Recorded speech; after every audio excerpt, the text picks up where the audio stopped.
包含慈利时尚美学管理协会、静心新记以及中华艺术科技大学美容科学生，几个人做伙帮妈妈西装打扮。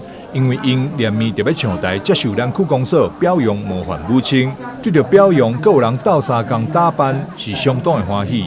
就久无化妆啊吗？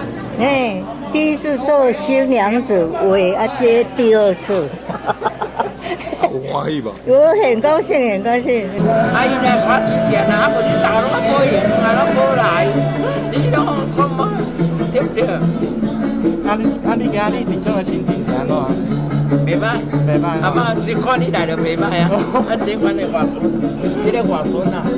今年咱区的模范母亲是透过你办公处甲社区推荐，这次总共有14位妈妈接受表扬。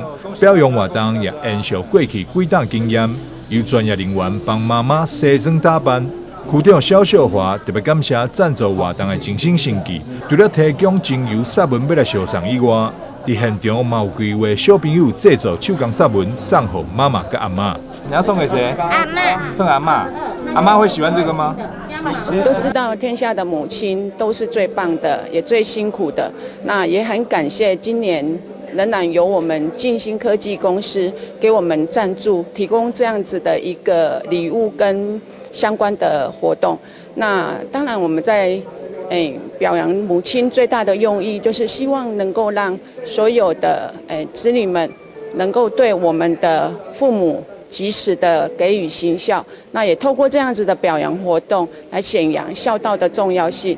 这次的化妆师阵容，除了有中学医大美容科学生以外，还有美容名师王丽婷，这会为模范母亲来化妆。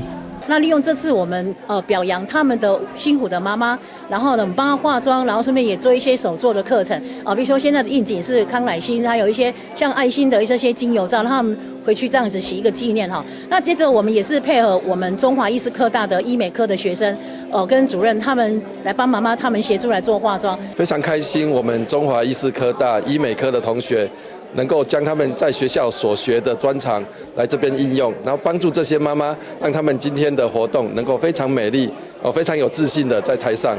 这场表扬活动在大型幼儿园小朋友精彩舞蹈表演后，由区长甲在场议员、里长做伙颁发匾仔给受奖的妈妈，全家嘛做伙上台合影，为今年的母亲节留下满满回忆。台南新闻张硕维采访报道。